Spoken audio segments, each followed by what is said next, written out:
Kalau di sini lebaran gua adalah pagi sholat Id, siang ngantor.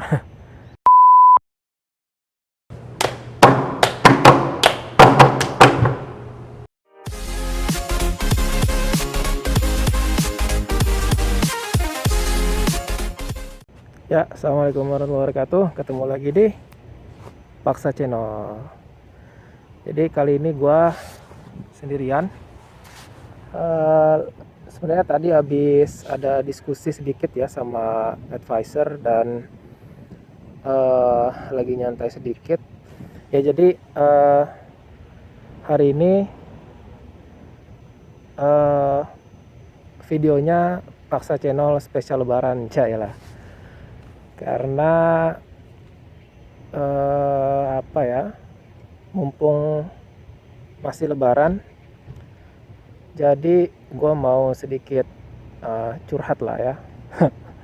Jadi gue di Korea ini kan udah kurang lebih 7 tahun lah ya, dan setiap lebaran itu kadang pulang kadang enggak, tapi pernah sih satu kali tahun 2016 kalau nggak salah. Tahun 2016 tuh sempat ikut lebaran di rumah, jadi pulang pas puasa terus ikut lebaran. Biasanya pulangnya itu setelah lebaran.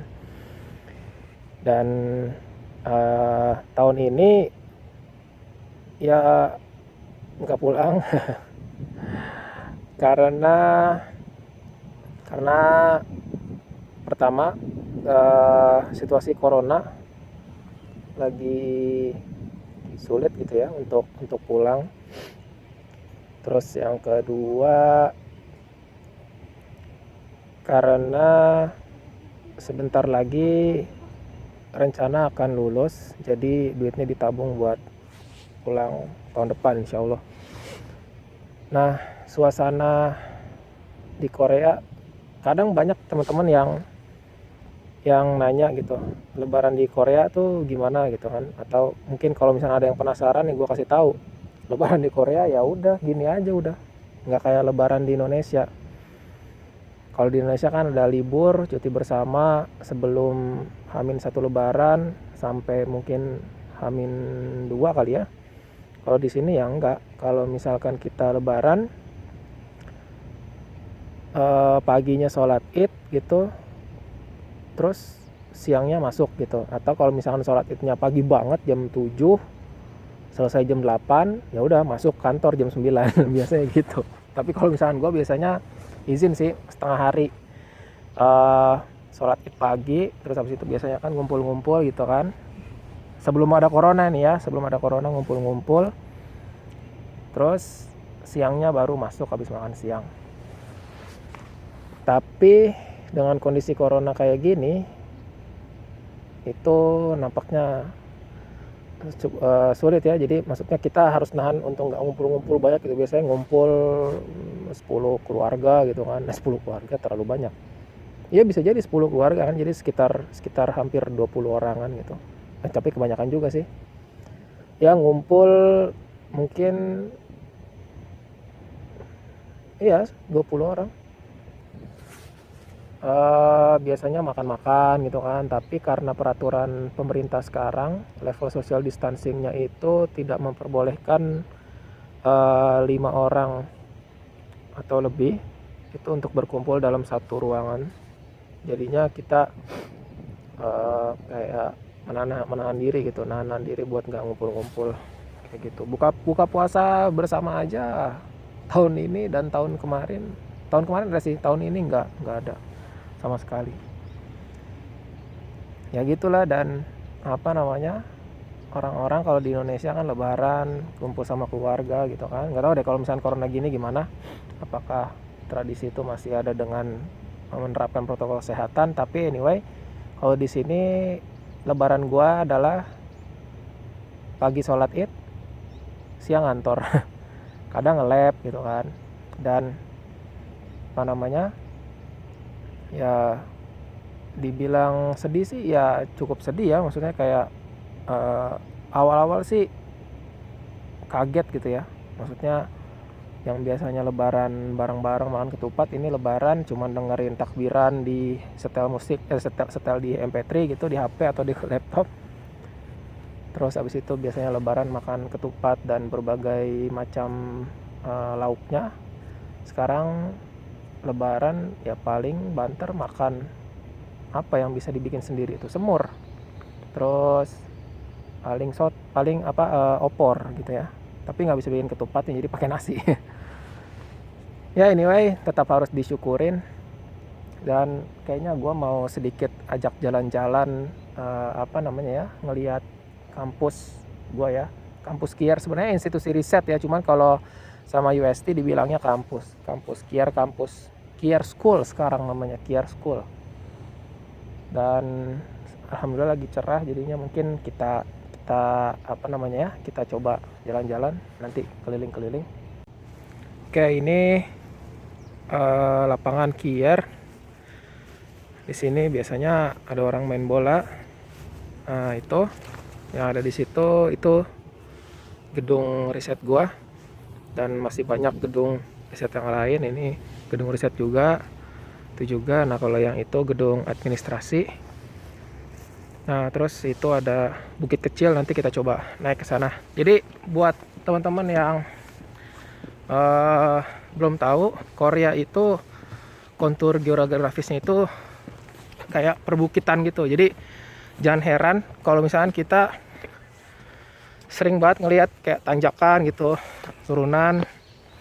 Dan kalau misalkan kita ke Itaewon tuh kan pasti nanjak, yang udah pernah ke Korea, kalau ke Itaewon pasti nanjak tuh, nanjak bukit buat sampai ke Masjid Itaewonnya ya. Dan biasanya bukit-bukit kayak gini juga nggak diratain gitu, nggak dibabat habis, tapi dijadiin tempat buat jalan-jalan kayak gini, supaya biasanya orang Korea itu kalau misalnya habis makan siang, atau orang Korea itu suka jalan-jalan gitu, jalan-jalan di gunung.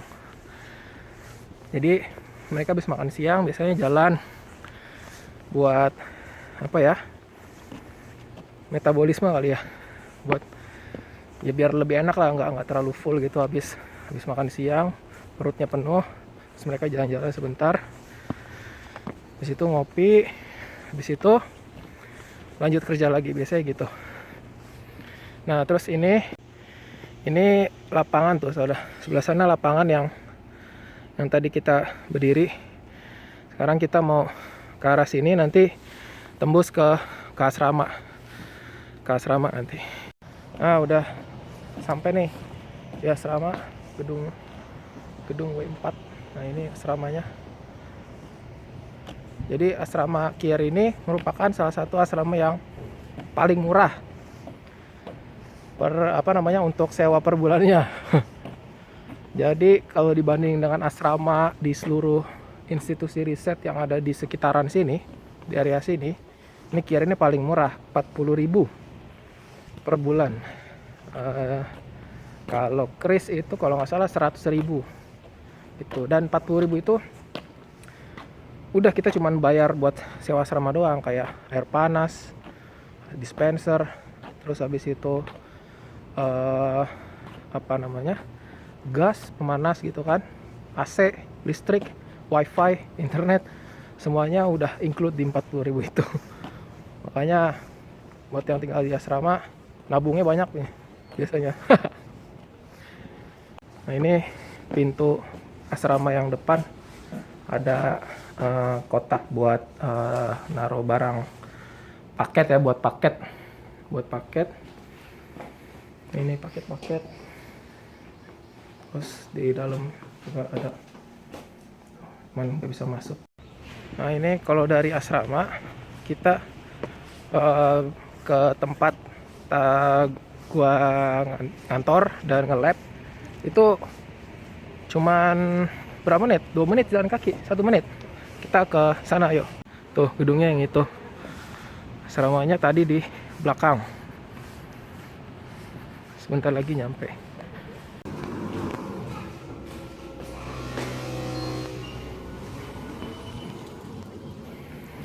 Ini gedung tempat gua ngeriset. Yuk ke lab yuk.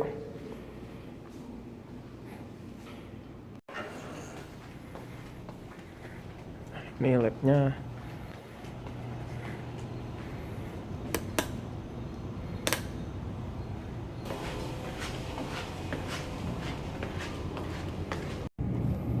Oke, sekarang gue sudah ada di lab dan rencana gue mau bikin beberapa sampel, nyiapin beberapa sampel untuk dikarakterisasi. Tapi karena khawatir beberapa bagian, beberapa area dan beberapa alat-alat di sini itu sifatnya restricted ya atau classified. Jadi gue kemungkinan nggak akan bisa untuk ngeliatin seluruh seluruh area di ruangan lab ini. Tapi nanti gue akan ajak untuk ngeliat ruang display, ruang workshop yang mana itu nanti ada sejarah perkembangan penelitian fuel cell yang dikerjain sama lab gue. Nanti juga gue akan kasih lihat juga area institut dari atas gedung. Mungkin menarik tuh kalau misalkan mau lihat. Oke, gue udah selesai nyiapin sampelnya. Dan kalau misalkan nge-lab itu di sini aturannya adalah harus memakai perlengkapan lab ya. Jadi kayak gloves, terus kemudian kalau masker ini default ya karena corona. Cuman kalau misalkan gue pakai bahan-bahan yang cukup berbahaya gitu untuk pernapasan, biasanya gue pakai masker yang lain.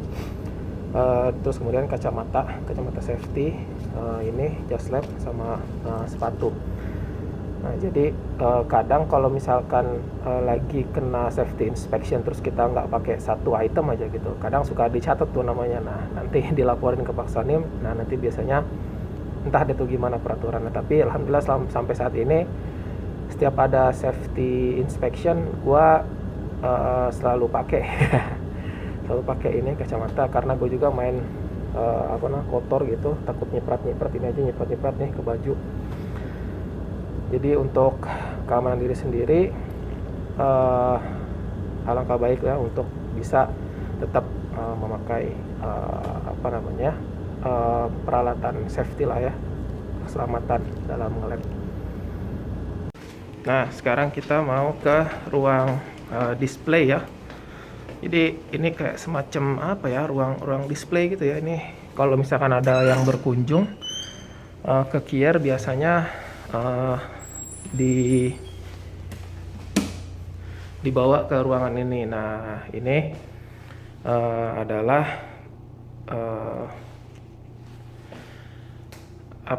barang-barang yang sudah jadilah ibaratnya produk hasil riset Kier. Ini ada portable fuel cell, terus habis itu ini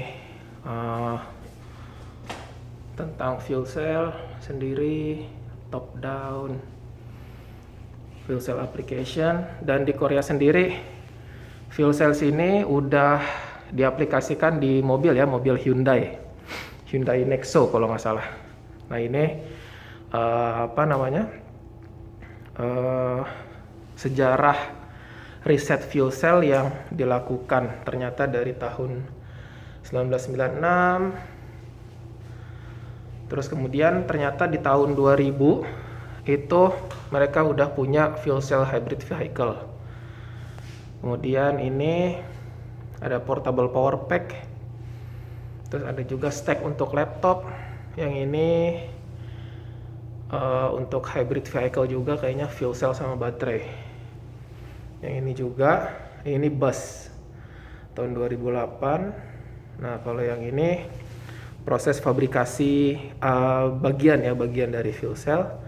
Nah, ini altitude, nanti bisa dilihat di luar. Yang ini power generator, mungkin untuk home use, untuk pemakaian rumah. Nah, terus 2000 sampai 2010 stack untuk wearable assistive robot. Jadi kayak kerangka robot untuk bantu bekerja gitu. Nah, ini kolaborasi yang dilakukan. Kita ada kolaborasi dengan perusahaan juga. Terus kemudian ada kolaborasi juga internasional. Ada dari US, Kanada, Jepang, Yamanashi, kemudian India, Western Cape, ini South Africa, kemudian Jerman. Nah, ini implementasi teknologinya. Nah, ini fuel cell center di Buan ya, bukan di sini. Kalau gua di Daejeon. Nah, ini juga display bagian-bagian fuel cell ya, bagian-bagian fuel cell. Ini bagian-bagian fuel cell. Ini ada PEM. Ini jantungnya fuel cell mungkin. Terus kemudian ada elektrokatalis untuk reaksi. Ini yang udah digabung dari side 1 sini, terus digabung jadi ini. Terus ini stuck sebelum dimasukkan ke mobil ya, ke mobil. Nah, kalau ini stationary system. Ini mobile system. Yang ini stationary ini mungkin buat power generator. Kalau yang ini untuk di mobil dan bus. Nah, sesuai janji gue mau ngajak untuk ke atas gedung untuk ngelihat pemandangan Kiar dari atas. Dan ini di belakang gue adalah low altitude apa ya sebutannya, kapal terbang ya, UAV vehicle. Nah, ini bagian-bagiannya. Oke, sekarang kita ke lantai atas dulu, rooftop. Ya, jadi mungkin segitu dulu keliling kampus dan curhat-curhat dari gua. Mungkin kalau misalkan ada pertanyaan atau saran, silakan tulis di kolom komentar. Jangan lupa untuk like dan subscribe Paksa Channel. Makasih. Assalamualaikum warahmatullahi wabarakatuh. Dadah. Oke, kelar. Ya, kalau kamu suka sama video kita, jangan lupa diklik jempolnya. Kalau kamu mau berlangganan, juga bisa diklik langsung tombol langganannya. Kalau nggak suka, ya udah. Oke, sip. Bungkus.